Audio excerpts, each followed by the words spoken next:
Hola, ¿cómo están? Bienvenidos a una nueva edición del Especial Constituyente de Agricultura, el programa donde buscamos dilucidar qué está pasando con la Convención Constitucional una vez que ya se ha aprobado el borrador que van a presentar los constituyentes ahora a las comisiones de armonización y también de normas transitorias. Así que queremos explicar bien, conocer cuáles son las materias que ha estado abordando la Convención Constitucional, y para eso hoy tenemos un gran invitado, Esteban Montaner, que es abogado de la Pontificia Universidad Católica del Paraíso, magíster en Ciencias Políticas en la Universidad Católica de Santiago y también ex jefe de gabinete del Ministerio de Medio Ambiente. ¿Qué tal, Esteban? Muchas gracias por acompañarnos hoy. Hola, José Francisco. Muchas gracias por la invitación y muy contento de estar acá para que tengamos una gran conversación sobre medio ambiente.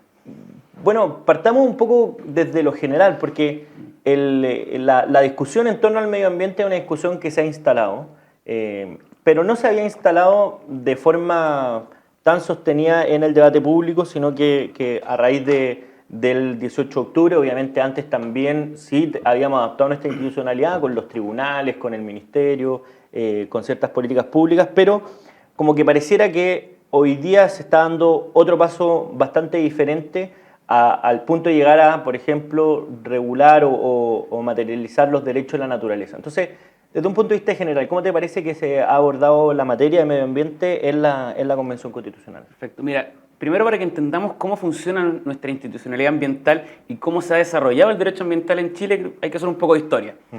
La gran mayoría de las constituciones que se fueron aprobando en el mundo en el siglo XX no consideraban o no estaban ciertos estos derechos de segunda y tercera categoría incorporados en los textos constitucionales, y por lo tanto la Constitución del 80 fue pionera en incorporar el artículo 19, número 8, donde se establecía, ¿cierto?, el derecho a vivir en un medio ambiente libre de contaminación, ¿cierto? A raíz de eso, nuestro país fue desarrollando una institucionalidad nuevamente pionera, ¿cierto? Tenemos una institucionalidad ambiental desde el año 2010 con ministerio, luego se crearon los tribunales, servicio de evaluación ambiental y una superintendencia de medio ambiente. Ahora, como bien dices tú, luego del inicio del proceso constituyente, Chile de alguna manera, o la convención más bien, intentó aprovechar este proceso, cosa de innovar y ponerse más a tono con muchas otras constituciones más modernas que sí consideran una regulación ambiental en sus constituciones más desarrollada que un solo artículo, ¿ya?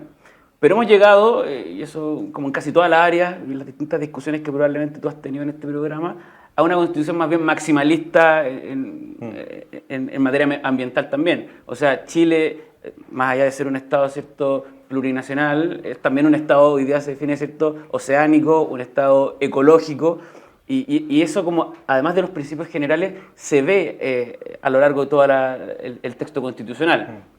La Comisión de Medio Ambiente y de Sistema Económico. Entonces aquí también hay un segundo punto, aparte de este maximalismo, un segundo punto que es cómo la Constitución, aparte de tomar un enfoque muy ecologista, además busca que ese ecologismo tenga primacía sobre la discusión también de nuestro sistema económico.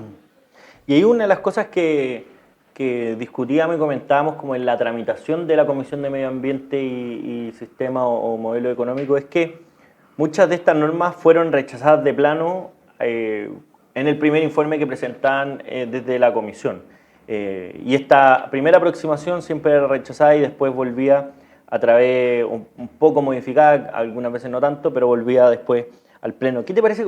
¿Por qué se produjo esto, como esta desconexión entre lo que pasaba en la Comisión de Medio Ambiente y después el Pleno, sobre todo cuando los sectores que reivindican el ecologismo eran mayoría en ambas instancias? Sí, yo creo que en la comisión, ¿cierto?, efectivamente, probablemente fue una de las comisiones más complejas y más sobreideologizadas. Yo te diría que, si bien el Pleno rara vez moderó muchas cosas, ¿cierto?, lo hemos visto en otras también, en otros informes aprobados, la Comisión de Medio Ambiente intentó maximizar cada vez que pudo la regulación que estaba incluida en esta, o sea, desde, como bien comentabas tú al principio, defender los derechos de la naturaleza, establecer a los animales como seres sintientes y por lo tanto sujetos de derecho, de excluir de lo que podríamos decir del mercado, y del mercado público incluso, muchos bienes que nos van a generar un problema en el futuro también desde el punto de vista del sistema económico. Y yo creo que ese maximalismo, una vez aprobado en la comisión, iba al Pleno, se encontraba con sectores que, si bien con mayor, digámoslo así, sensibilidades por los temas ambientales, no estaban dispuestos tampoco a aprobar algo que de alguna manera jugaba con el tejo más que pasado. Entonces yo creo que ahí faltó negociación, faltó ponerse de acuerdo, faltó coordinación con los distintos grupos que no estaban en esta comisión y que tenían que luego votar en el Pleno, de los sectores que, claro, estaban a favor de avanzar mayormente en materia ambiental, y yo creo que esa falta de coordinación y de negociación política le pasó a la cuenta a la comisión varias veces. ¿Y ahí cuál es la visión que está primando no solo en la comisión, sino que en la Convención Constitucional en general? Porque de repente llegan algunas declaraciones diciendo, no sé, respecto al agua, que Chile era un exportador de agua porque exportaba fruta. Entonces era como una cuestión contraintuitiva cuando en Chile había sequía, entonces no tenía sentido. Esas cosas como que después al final se hicieron los cálculos, Chile es como un importador neto de agua porque llegan más cosas desde el extranjero que las que nosotros exportamos, pero una visión que pareciera, bueno, esto es lo que se está discutiendo en los otros países del mundo, es decir, esto avanza a una moderna institucionalidad, en el fondo que apunte a proteger el entorno y que el uso sea racional, o hay una cuestión también como un sesgo ideológico que desde ese punto de vista ve soluciones para todo el resto de los problemas también. Sí, yo te diría que el sesgo es muy claro. O sea, cuando uno analiza incluso de forma comparada otros textos constitucionales con países con mejor desempeño en casi todos los estándares ambientales, uno ve que no necesariamente mayor regulación constitucional implica mejor desempeño ambiental en calidad del aire, en protección de la biodiversidad, en protección de áreas protegidas, etc. Por lo tanto, acá estamos pensando en que porque la Constitución regula cada detalle de lo que puede ser la vida o el desarrollo de la vida en un contexto ambientalmente limpio, sano, equilibrado, como quieran llamarlo, va a implicar necesariamente que todo va a estar mejor y que de alguna manera esto se va a cumplir. Y por lo tanto yo creo que la discusión se ha sobre ideologizado, no se ha logrado poner, yo creo, los acentos donde corresponde, que efectivamente es en tener una regulación quizá un poco más robusta, pero no llegar a los extremos de lo que se está regulando hoy día, donde al final, ¿y por qué se hizo la Comisión de Medio Ambiente y Sistema Económico? Donde el medio ambiente, que es real, tiene una relación con distintos aspectos, pero no al punto de limitar y de alguna manera trancar la pelota en cada aspecto de la vida de los chilenos. O sea, hoy día lo vemos en derechos de agua, ¿cierto? En la minería, en la agricultura, en el comercio exterior, en la actividad probablemente empresarial del Estado, donde de alguna manera todo tiene una patita ambiental. Y hay una pregunta respecto a cuando estas regulaciones buscan avanzar muchísimo más de lo que las personas estén acostumbradas. Algunos dirán, mira, la ley tiene un efecto como educador y por tanto genera comportamiento, pero otro riesgo también que se puede producir es que las personas sientan que es una norma ajena que no les pertenece y finalmente se termine siendo letra muerta. Porque el otro día yo estaba en Puerto Montt y habían declarado recién la alerta ambiental que implicaba que las personas no podían utilizar estufas a leña. Sí. Y lo que me comentaban es decir, mira, es que pueden decretar lo que quieran, pero yo tengo que calentar mi casa y no tengo otra herramienta porque lo demás es muy caro, o sea, la transformación es muy cara. Entonces, al final dicen como, oye, los políticos están en otra porque decretan esto, pero no hacen las cosas que se deberían hacer para que esto se cumpla. Entonces, quizá un riesgo también es que una institucionalidad que, por ejemplo, dice que los animales son sujetos de derecho y eso afectando como no solo el negocio, sino que el consumo de las personas que hacen cotidianamente, eso también puede generar como una distancia entre lo que se dice la institucionalidad y el modo de vivir de las personas, ¿no? Absolutamente de acuerdo. Si uno ve también cuáles son las constituciones que más menciones tienen al medio ambiente, Ecuador, Colombia, Kenia, que son países que uno tiende a pensar que en general pueden tener mucho desarrollo constitucional, pero no necesariamente esto se traduce en que se cumplan, que se logren los objetivos que están detrás, que pueden ser muy loables. Este borrador de constitución incorpora o hace una declaración expresa de que estamos ante una crisis climática, con lo cual faculta tanto al legislador como al Estado mismo a poder tomar medidas como las que bien dices tú. O sea, usted no va a poder utilizar su estufa. el Ministerio de Medio Ambiente tiene todo un programa de recambio de calefactores que lo que busca justamente es tener una calefacción más sustentable, que afecte de menor medida el medio ambiente, más amigable. Pero ese es un proceso de política pública que hay que ir desarrollando en el tiempo. No puede ser una declaración que le diga a la gente, oiga, usted que vive en Aysén no va a poder usar su estufa porque estamos en una crisis climática. Es totalmente contraproducente con las necesidades de esa ciudadanía que, si no tiene estufa, se muere de frío. Y así con muchas otras áreas. No, hay problemas de agua, así que usted no va a poder regar y por lo tanto, si no puede regar, no puede cultivar y por ende no puede vender. ¿Y cómo vivo?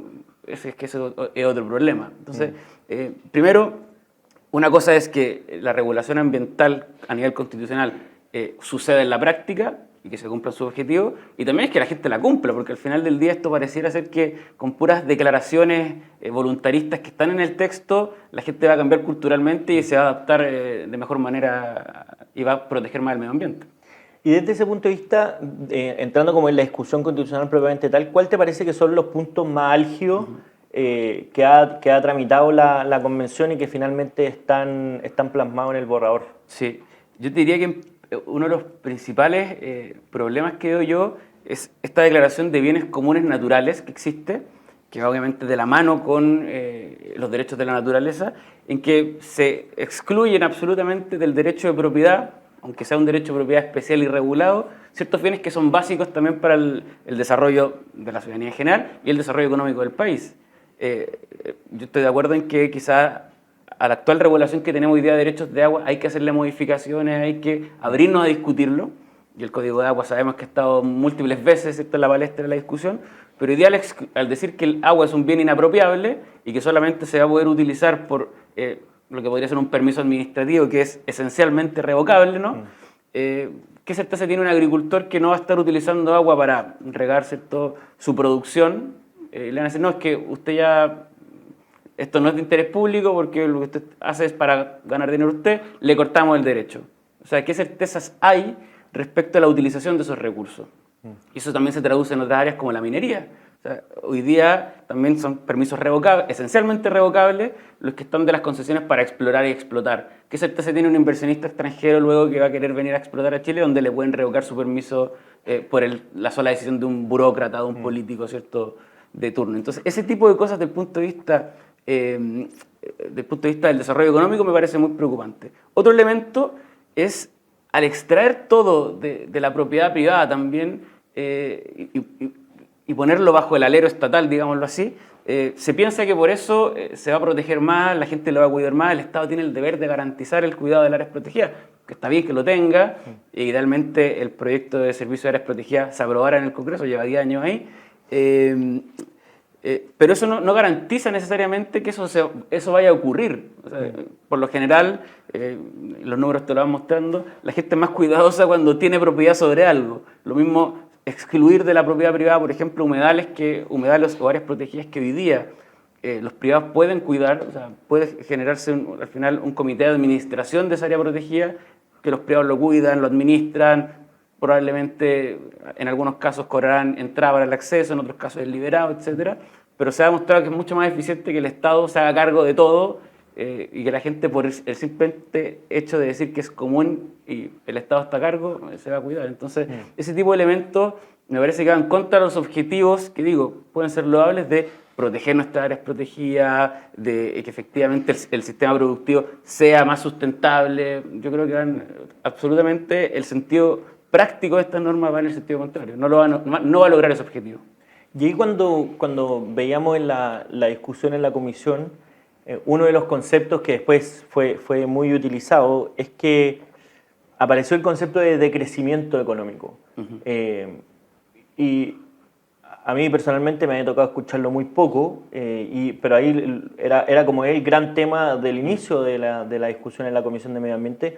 Cuéntanos un poco sobre cuál es la visión que hay detrás de este concepto, porque está muy relacionado con lo medioambiental y por eso se da en esta discusión, y además fue una de las razones de por qué la Comisión de Medio Ambiente está en conjunto con el modelo económico, es decir, una cuestión que se considera que va de la mano. Sí, efectivamente, es un concepto muy interesante que yo creo que en Chile, antes de esas declaraciones de la Comisión de Medio Ambiente, de algunos de sus constituyentes, no se había utilizado. y que al final lo que hay detrás es decir que es mejor, ni siquiera es que mantenerse en un status quo y no crecer, sino que es mejor que la economía decrezca, es decir, que retrocedamos económicamente, siempre y cuando eso tenga como efecto la protección del medio ambiente. Es decir, si esto implica menor inversión y por lo tanto menor crecimiento de la economía, o más bien achicarla, pero los rendimientos ambientales mejoran, eso sería positivo.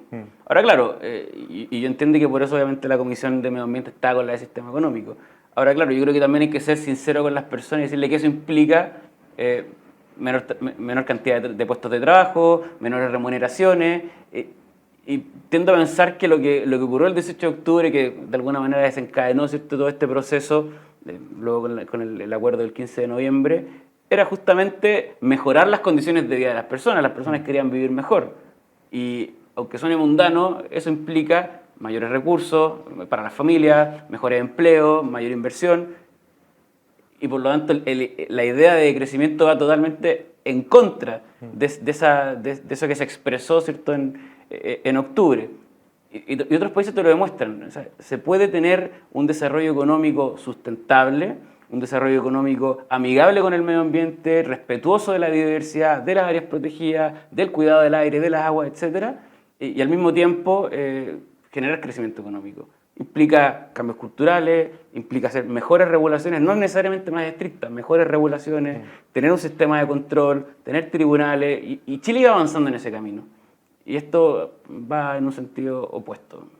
Claro, y muchas veces pareciera que cuando se conocen este tipo de casos donde hay o zonas de sacrificio o la regulación medioambiental no se respeta correctamente, es una cuestión que es un problema más de fondo. Porque claro, tú bien decías que este derecho que existía o que existe en la Constitución actual de este medio ambiente libre de contaminación, al final depende del caso concreto y es lo que también pasa con las otras declaraciones que se van a proponer. Entonces, desde ese punto de vista, si uno analiza lo que ha estado ya aprobado y que está en la propuesta de nueva Constitución, la diferencia entre lo que se puede aprobar y la capacidad que tengamos de efectivamente cumplirlo y adaptar todos los cumplimientos a una cuestión que sea razonable, porque obviamente no solamente se trata de adaptar el comportamiento de cada uno, sino que también cambiar toda una industria, dejar de consumir ciertos productos, dejar de producir ciertos productos,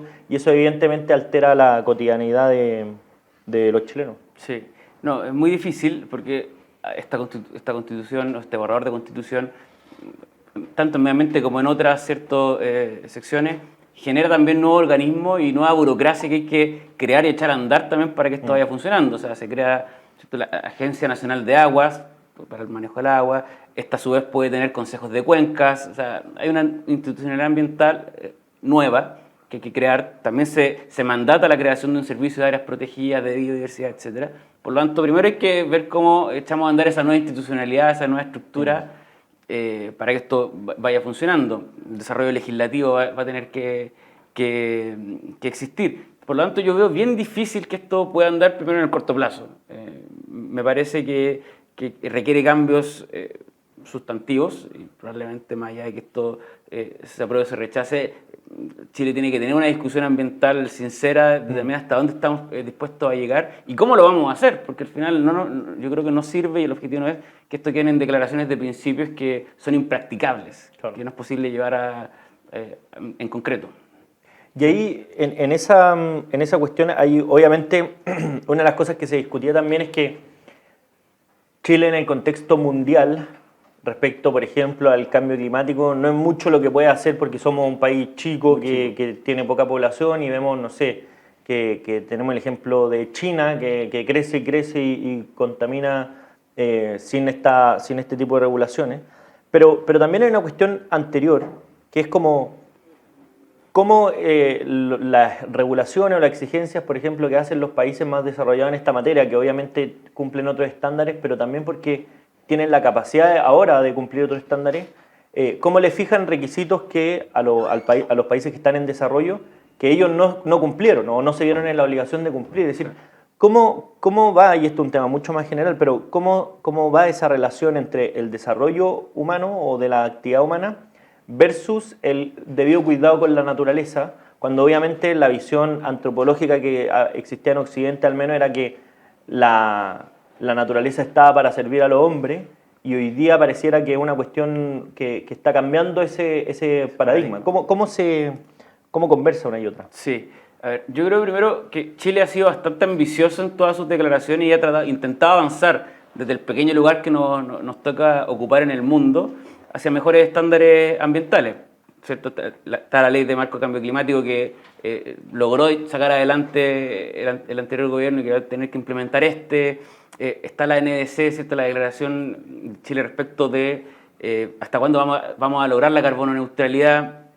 Hay avances importantes en nuestro país. Y claro, uno dice ya, ¿qué hace el resto de los países? Con países más ricos que nosotros también, que tienen una mayor capacidad de exigirle también a sus industrias que vayan reduciendo su impacto, ¿cierto?, al medio ambiente, ciudadanías también más empoderadas. O sea, también probablemente si vemos cualquier encuesta en Chile, el tema medioambiental con fuerza, hace 10, 15 años probablemente era mucho menos relevante, siendo que en países europeos esto es un tema muy anterior, por lo tanto sabemos que la política también se moviliza siempre y cuando haya ciudadanía que esté exigiendo mayores estándares en esto. Yo creo que lo estábamos haciendo bien, siempre se puede acelerar estos procesos. Creo que el borrador de nueva constitución no va a lograr que necesariamente Chile se desempeñe ambientalmente mejor, creo que probablemente lo va a hacer al contrario, que dificulte ir regulando, ir de la mano también con los privados. Aquí no es, la institucionalidad ambiental no tiene que ser como un cancerbero que está persiguiendo al privado, sino que ir juntamente hasta donde es posible, intentar obviamente siempre ir un poco más allá, ser más ambicioso, pero que la industria se vaya adaptando. Esto no son procesos que ocurran de un día para otro, porque también lo que me preguntaba antes, o sea, no podemos pensar que por aprobar este texto, aprobar una nueva institucionalidad ambiental, todo va a mejorar y que por lo tanto en 2 meses Chile va a tener una regulación a nivel mundial y va a ser el país con la mejor institucionalidad para lograr los objetivos que se han propuesto de combatir contra el cambio climático, de mejorar nuestra calidad de aire, de agua, etc. De lo que ya está aprobado, y vuelvo de nuevo a lo particular, que además ya tiene las otras comisiones que van a funcionar, tienen el impedimento de modificar en el fondo. ¿Cuál te parece que es un cambio de repente positivo a la institucionalidad y el cambio más grave que se esté haciendo en esta materia? Sí.